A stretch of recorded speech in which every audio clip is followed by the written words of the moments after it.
Good morning students. आज हम आपको बताएंगे कि भिन्न भिन्न प्रकार के फलों की ड्राइंग कैसे बनाई जाती है, ड्रॉ कैसे करते हैं पेंसिल से और फिर उसको कलर कैसे किए जाते हैं। तो सबसे पहले हम पेंसिल से अच्छी तरह ड्रॉ कर लेंगे। आम की ड्राइंग कैसे बनाई जाती है, पहले हम मैंगो यानी कि आम की को ड्रॉ कर लेंगे। जहाँ कहीं लाइन कोई आगे पीछे हो जाती है उसको हम फिर इरेज़र से मिटा सकते हैं। ठीक से मिटा के एकदम परफेक्ट ड्रॉ करके फिर ही कलर करेंगे।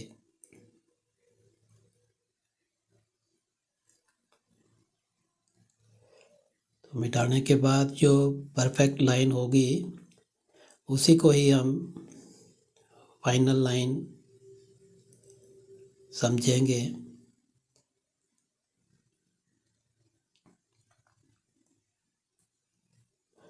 आम के साथ टहनी और टहनी के साथ पत्ता कैसे बनाया जाता है, इसी तरह अब सेब बनाएंगे।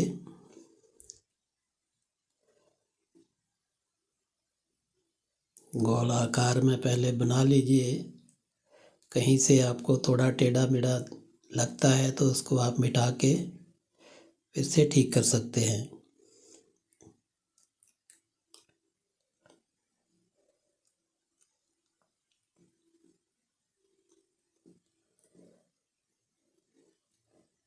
अच्छी तरह से ड्रॉ कर लीजिए। जहाँ कहीं आपको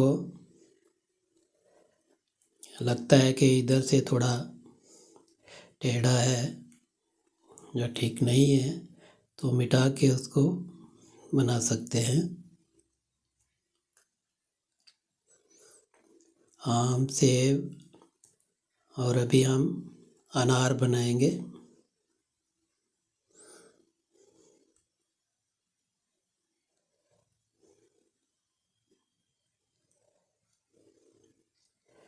देख लीजिए कैसे बना रहा हूँ, कौन सी चीज़ पहले बनानी है कौन सी बाद में बनानी है।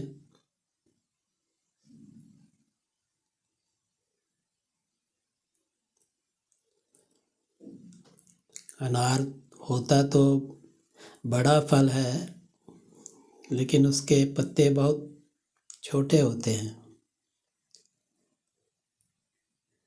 आम के पत्ते फल से ज़्यादा लंबे होते हैं। इसी तरह सेब के पत्ते भी लगभग सेब से थोड़े ही छोटे होते हैं लेकिन अनार के पत्ते ज़्यादा छोटे होते हैं।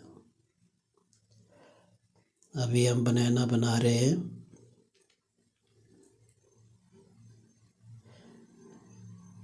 छिलका उतारा हुआ, तो उतरे हुए छिलका कैसे ड्रॉ करना होता है ध्यान से देख लीजिए।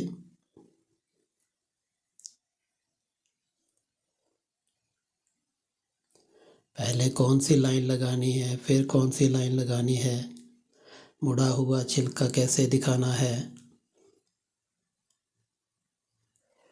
तीनों छिलके मुड़े हुए हैं।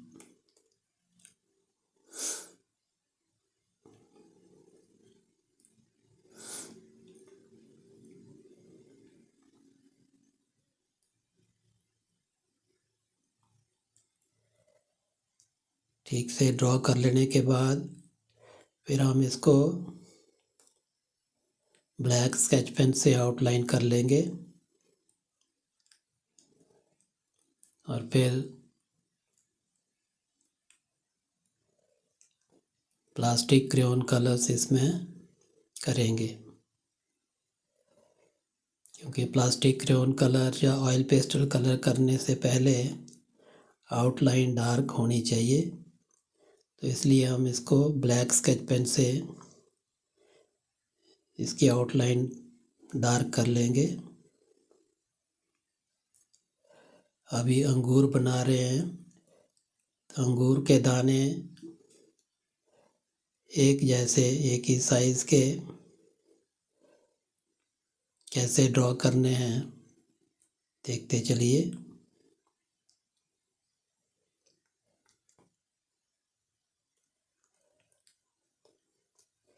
कहीं गलती हो जाती है तो उसको हम रब कर सकते हैं।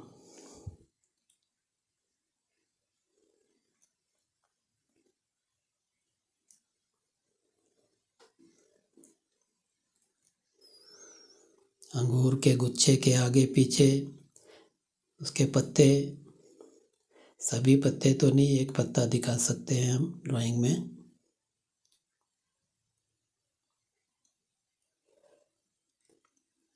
ये ड्रॉ कर लेने के बाद फिर हम इसको ब्लैक स्केच पेन से ओवरलाइन करेंगे। अभी संतरे की ड्राइंग कैसे की जाती है,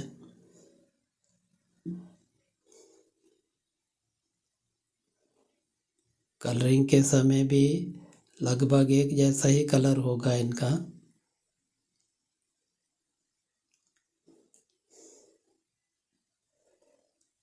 सेब, अनार और आम और संतरा लगभग रेड कलर तो तीनों में होता ही है। तो देखिए अभी हम इसको ब्लैक स्केच पेन से आउटलाइन कर लेंगे।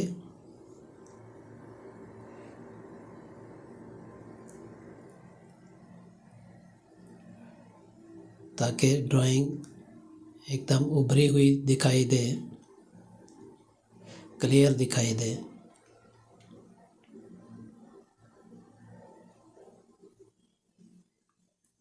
आप भी अपने ड्राइंग पैड पर इसको पहले ऐसे 6 खाने बना के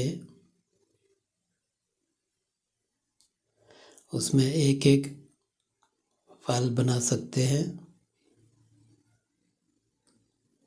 स्टेप वाइज देखते चलिए। कई बार पेंसिल से कुछ कमी रह गई हो तो हम जब ब्लैक स्केच पेन से आउटलाइन कर रहे होते हैं तो उस समय उस कमी को ठीक कर सकते हैं। मान लो कोई अंगूर का दाना छोटा रह गया है, उसको थोड़ा बड़ा करना चाहिए था, तो इस समय ये फाइनल लाइन है ब्लैक स्केच पेन की। ब्लैक स्केच पेन जब आप स्केच पेन से लाइनिंग कर रहे हैं तो बहुत ध्यान से करनी है, क्योंकि इसको फिर मिटा नहीं सकेंगे। जब तक पेंसिल से बना रहे हैं तो बार बार मिटा सकते हैं। जब भी कहीं कमी दिखती है तो आप मिटा सकते हैं, लेकिन स्केच पेन से एक बार ओवरलाइनिंग कर ली तो फिर मिटाने की गुंजाइश नहीं रहती है। और स्केच पेन से जब लाइन लगाते हैं तो उसमें गलती की भी गुंजाइश नहीं होती है। बड़े ध्यान से, पूरी एकाग्रता से, कंसंट्रेशन से, तो इसलिए ड्राइंग करने से पहले थोड़ा सा मेडिटेशन का अभ्यास कर लेना चाहिए। उससे आपके सांस पर नियंत्रण हो जाता है। अभी हम इसको कलर करेंगे। आम को पहले बेस में येलो कलर कर लेंगे। कलर्स की स्ट्रोक्स जो हैं वो जैसे पेंसिल की स्ट्रोक्स हमने ऊपर से नीचे को लगाई थी आउटलाइन, वैसे ही कलर की स्ट्रोक भी ऊपर से नीचे को। ऐसे नहीं कि कभी ऊपर नीचे हमारी स्ट्रोक्स हो, कभी लेफ़्ट राइट, कभी राइट से लेफ़्ट, ऐसा नहीं। तो आप जब देखते हैं कि आम कभी कभी कहीं कहीं से एक साइड से थोड़ा सा ग्रीन कलर का भी रह जाता है, जहाँ से थोड़ा सख्त होता है, कच्चा होता है। तो एक साइड से थोड़ा सा हम ग्रीन कलर इसको कर रहे हैं। स्टेप वाइज देखते रहिए। पहले हमने येलो कलर किया, उसके ऊपर ऑरेंज कलर, सेकंड लेयर, फिर रेड कलर।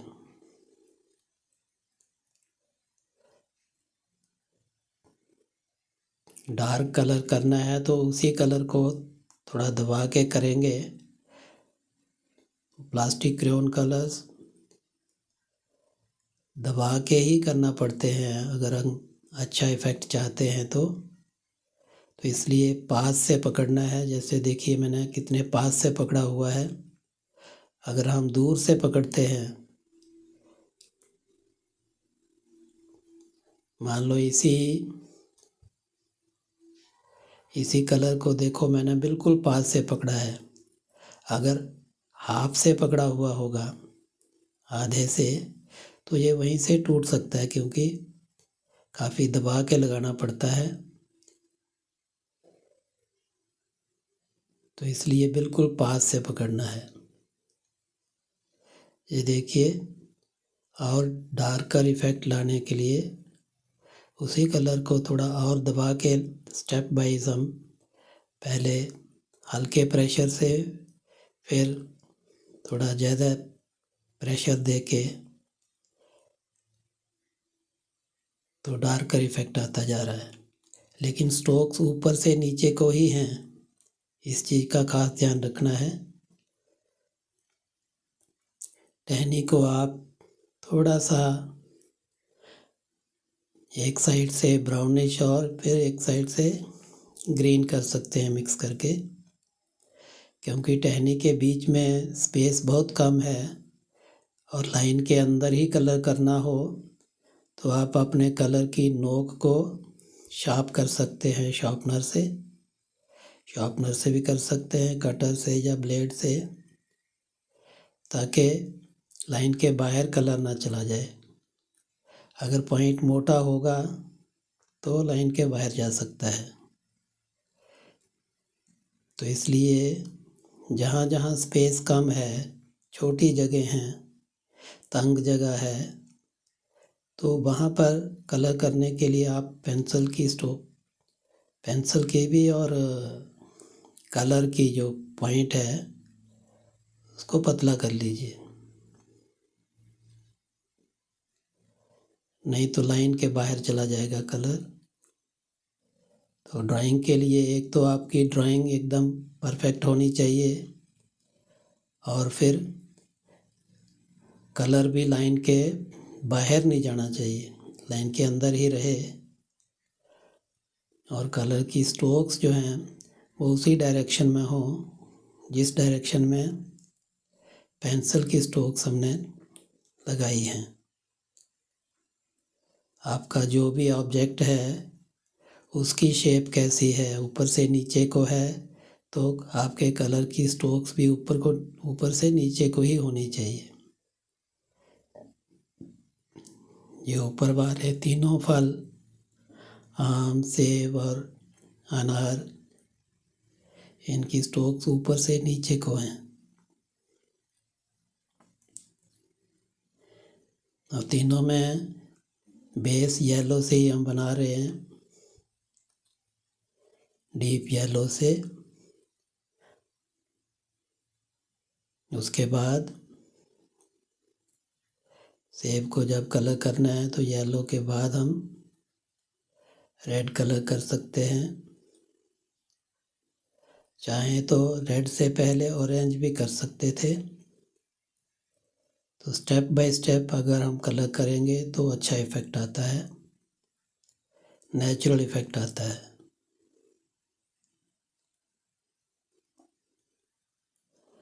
जल्दबाजी नहीं करनी है, बिल्कुल मेडिटेटिव माइंड से, पूरी एकाग्रता से, एकाग्र बुद्धि होके कार्य करना है, हड़बड़ाहट में नहीं। जब आपके पास समय है, आपको घर में बैठ के जब आपके पास समय है, बाकी सभी सब्जेक्ट्स का आपने होमवर्क भी कर लिया है, लर्न भी कर लिया है, अब आपके पास और कोई टाइम नहीं है और कोई काम नहीं है, तो फालतू टीवी देखने से या इधर उधर भटकने से आप ये कार्य कर सकते हैं। इससे आपकी एकाग्रता शक्ति भी बढ़ती है, कंसंट्रेशन पावर बढ़ती है, लर्निंग पावर बढ़ती है और व्यर्थ विचारों से आप बचे रहते हैं। जैसे कहा जाता है ना कि खाली दिमाग शैतान का घर। तो जब आपने सब कुछ कार्य कर लिया है, अपना सारा होमवर्क हो गया है, जो कुछ लर्न करने के लिए टीचर ने दिया था वो भी कर लिया है, अब और कोई काम नहीं है, तो फिर खाली दिमाग या तो मोबाइल पर नेट में इधर उधर की फालतू चीज़ें देखेंगे, जिससे बुद्धि भ्रष्ट होती है। बुद्धि भी भ्रष्ट होती है, हमारे विचार दूषित होते हैं, मन दूषित होता है। तो उससे बेटर है कि हम कोई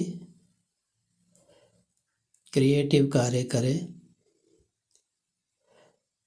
तो ये पेंटिंग है, म्यूज़िक है, डांस है, उसमें आप अपना समय लगा सकते हैं। तो इसलिए ये आर्ट आपके लिए हर प्रकार से लाभदायक है। जीवन को उपयोगी बनाने के लिए, क्योंकि जब आप पेंटिंग कर रहे होते हैं, ड्राइंग कर रहे होते हैं, कलर कर रहे होते हैं, तो खुशी खुशी से कर रहे होते हैं, क्योंकि वो आपके लिए कोई प्रेशर नहीं है, ये कोई आपके लिए होमवर्क नहीं है। आप अपनी इच्छा से खुशी से कर रहे हैं, खुशी से करते हैं। तो उससे मन जब खुश होता है तो उसकी सारी सोई हुई शक्तियाँ जागृत हो जाती हैं। मनुष्य के मन में सारी ही शक्तियाँ समाई होती हैं। कोई शक्तियाँ बाहर से नहीं आती हैं, अंदर ही होती हैं, हर एक के मन में होती है। लेकिन जब हम मन को एकाग्र करते हैं किसी एक विषय पर, मान लो जब आप ड्राइंग कर रहे हैं तो ड्राइंग रूपी विषय पर ही आप एकाग्र हैं, अच्छे से अच्छा इफेक्ट लाने की कोशिश करते हैं, बढ़िया से बढ़िया आपकी ड्राइंग बने। तो पूरा एकाग्रचित होके जब आप काम करते हैं तो आपकी एकाग्रता शक्ति बढ़ती है, जो आप एग्ज़ाम के समय में उस एकाग्रता की शक्ति को यूज़ कर सकते हैं।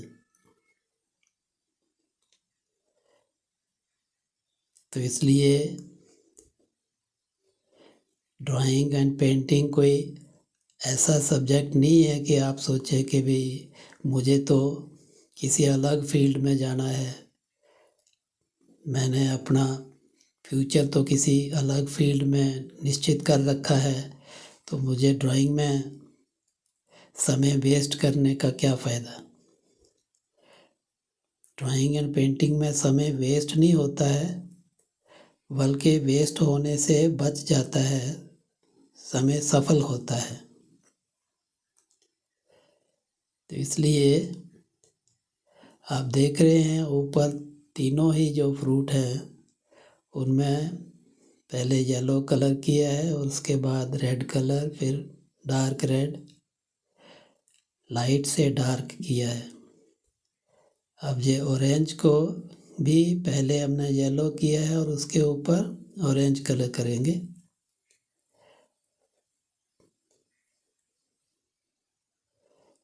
इस चीज़ का ध्यान रखना है कि कलर को पकड़ना बिल्कुल पास से है। देखो मैंने कैसे पकड़ रखा है, बिल्कुल टिप से। और जहाँ पर हम जितना भी ज़ोर से दबा के लगाएंगे तो कलर टूटेगा नहीं, क्योंकि ये कलर कोमल होते हैं। ज़रा सा भी दबाव पड़ने से टूट जाते हैं। तो इसलिए पकड़ना ऐसे ढंग से है कि टूटने का डर ना रहे।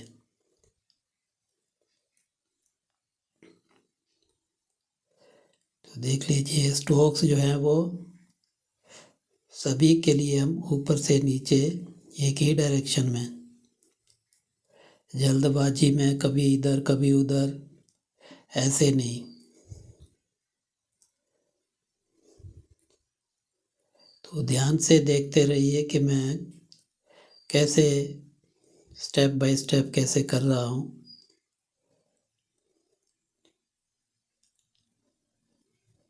आपने देखा पहले हमने पेंसिल से ड्रॉ किया अच्छी तरह से। जब तक हमें संतुष्टि ना हो जाए कि मैंने जो चीज़ जैसी बनानी थी वैसी बन गई है, तब तक हम बार बार मिटा के बना सकते हैं। तो पेंसिल से अच्छी तरह से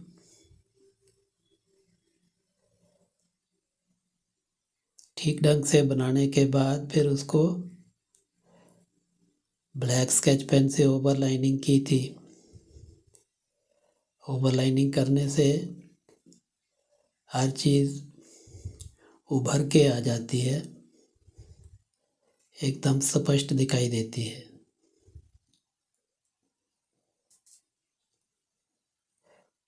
अंगूर के एक एक दाने को ऐसे नहीं कि सभी दाने जितने भी हैं उनके ऊपर एक साथ ही लंबी लंबी स्ट्रोक्स लगा के, अक्सर करके स्कूल में बच्चे ऐसा ही करते हैं कि सारे के सारे जो दाने हैं उन पर एक साथ ही लंबी स्ट्रोक्स लगा के पूरा फिल करने की कोशिश करते हैं।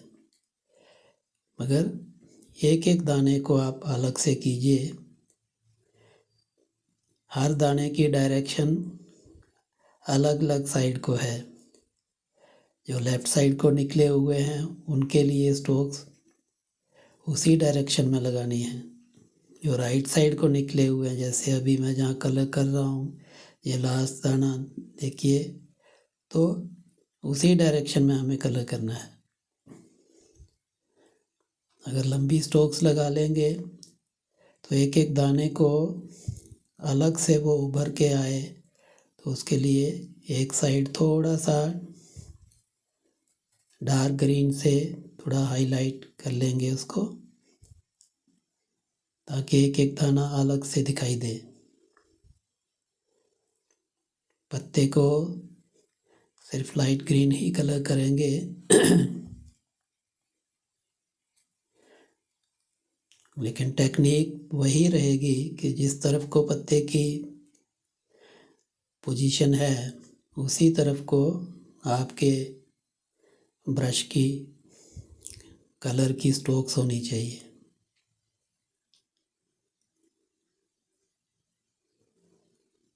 छोटी छोटी जगहों में बिल्कुल टिप से बड़ी सावधानी पूर्वक कलर करना है। ये देखिए, जहाँ थोड़ा सा पानी की एक बूंद गिरने से देखो सारी ड्राइंग अपने मूल रूप में नहीं रही है। काम करते समय कभी कभी खराबी भी हो जाती है। बारिश का मौसम है तो पानी की एक बूंद गिरने से, लेकिन फिर भी उसको ठीक किया जा सकता है।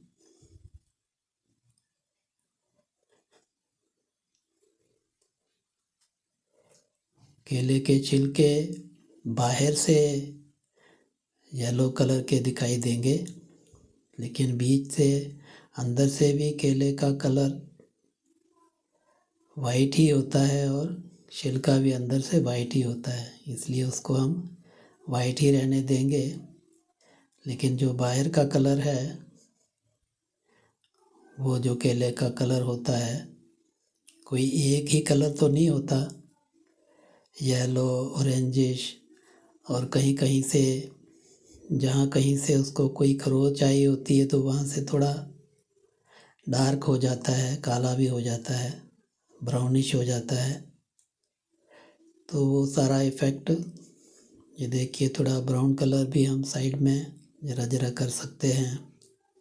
बिल्कुल डंडी के पास थोड़ा ग्रीनिश भी होता है। मार्केट से जब आप केले खरीद के लाते हैं तब वो थोड़ा सा ग्रीनिश होता है। घर में 2-3 दिन के तक रखते हैं तो फिर वो फिर ग्रीन नहीं रहता। तो इसलिए आपको मालूम होना चाहिए कि ओरिजिनल कलर कैसा होता है, और उसको ओरिजिनल टच देने के लिए हमें कैसे कलर करना है। तो ध्यान से देखते रहिए। फाइनल में ज़रा सा हम ब्लैक टच भी देंगे इसको। लगभग आपको ये पेंटिंग पूरी हो चुकी है। आपको ये मेरी पेंटिंग पसंद आई हो, ये वीडियो पसंद आया हो, तो इसको लाइक करिए, शेयर कीजिए, चैनल को सब्सक्राइब भी कीजिए, अपने फ्रेंड्स में शेयर भी कीजिए। Thank you.